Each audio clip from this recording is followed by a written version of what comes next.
जब मेरे husband office से थक कर घर आते हैं तो शाम की चाय के साथ हल्का फुल्का खाने की फरमाइश करते हैं और मेरी कोशिश ये होती है कि कुछ बहुत ही हेल्दी बना कर दूं। तो आज मैं आपसे शेयर कर रही हूँ बहुत ही क्रंची और बहुत ही मज़ेदार हाई प्रोटीन चॉकलेट बिस्कॉटी की रेसिपी, जो बड़ी बड़ी बेकरियों पे आपने ज़रूर देखी होगी और ये इतनी ज़्यादा मज़ेदार बन के तैयार होती है।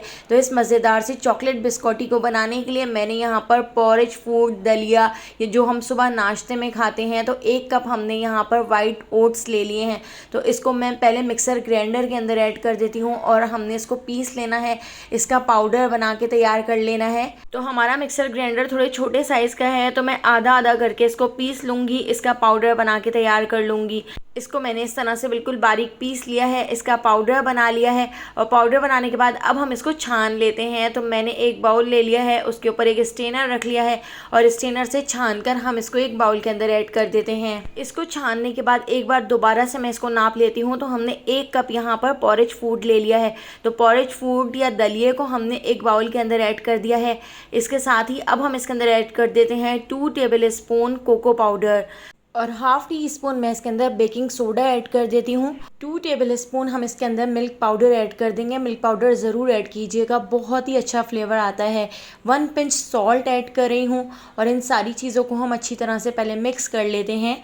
और मैंने यहाँ पर ले लिए हैं 10 से 12 बादाम, जो हावन दस्ते में मैंने मोटे मोटे कूट लिए थे।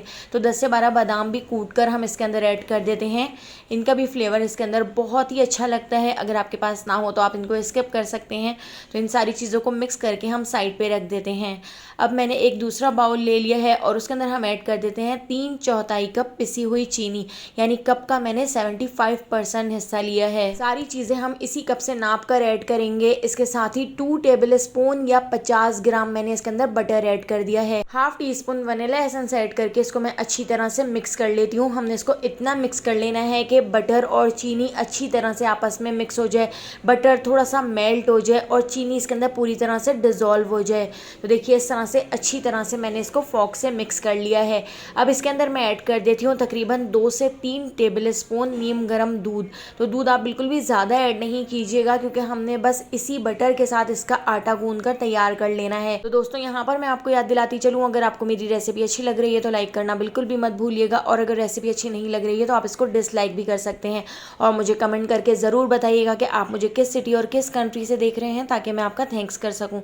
तो पहला थैंक्स जाता है सलमा को और सबा को कराची से, यास्मीन को नेदरलैंड से, यशफा को ओकाड़ा से और जमील को राजनपुर से थैंक्स जाता है, संजय को यूएसए से। तो मेरी रेसिपीज़ को इतना पसंद करने के लिए आप सबका बहुत बहुत शुक्रिया। आप मुझे ज़रूर कमेंट किया करें। तो यहाँ पर आप देख सकते हैं बटर को मैंने चीनी के अंदर पहले अच्छी तरह से मिक्स कर लिया था। चीनी पूरी तरह से बटर के अंदर डिज़ोल्व हो गई थी। उसके बाद हमने बटर वाले मिक्सचर को इस तरह से पाउडर वाले मिक्सचर के अंदर ऐड कर दिया है।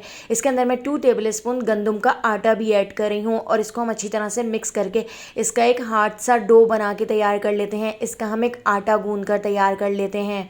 तो देखिए इस तरह से आपने इसकी जो डो की कंसिस्टेंसी है, इस तरह आपने थोड़ी सी थिक रखनी है। अच्छा, मैंने इसके अंदर चीनी ऐड की है। आप चीनी की जगह गुड़ भी ऐड कर सकते हैं या ब्राउन शुगर ऐड कर सकते हैं, या आप इसके अंदर मिश्री भी ऐड कर सकते हैं, जो चीनी वगैरह से बहुत बेहतर है। लेकिन मैंने चीनी ही ऐड की है और इसको हमने अच्छी तरह से गूंदने के बाद इसको मैंने एक मोल्ड के अंदर रख दिया है।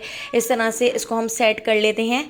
इन मज़ेदार सी क्रंची चॉकलेट बिस्कॉटी को बनाकर आप 15 दिन तक किसी जार में स्टोर करके भी रख सकते हैं। ये बिल्कुल भी ख़राब नहीं होती और बहुत ही ज़्यादा क्रंची हो जाती है। तो देखिए इसको मैं 1 घंटे के लिए फ्रिज में रख देती हूँ ताकि ये अच्छी तरह से सेट हो जाए।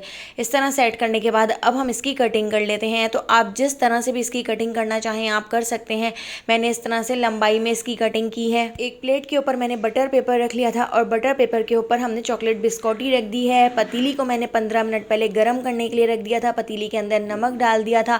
नमक डालने से पतीली का जो टेम्परेचर है वो बिल्कुल ओवन वाला हो जाता है। तो कुछ हमने इस तरह से राउंड शेप में बना के तैयार कर लिए थे और कुछ हमने रेक्टेंगल शेप में बना लिए थे। तो आप जिस तरह से भी बनाना चाहें आप इसको बना के तैयार कर सकते हैं। पतीली के अंदर मैंने इसको तकरीबन 30 मिनट के लिए लो फ्लेम पर छोड़ दिया था। आप देखिए कितने ज़्यादा क्रिस्पी और क्रंची हमारे चॉकलेट बिस्कॉटी बनकर तैयार हो चुके हैं। तो रेसिपी पसंद आई हो तो लाइक, शेयर और सब्सक्राइब कर दीजिएगा। फेसबुक, टिकटॉक या यूट्यूब पे देख रहे हैं तो मेरे चैनल को फॉलो कर लीजिएगा। आने वाली वीडियो तक मुझे दीजिए इजाज़त। अल्लाह हाफ़िज़।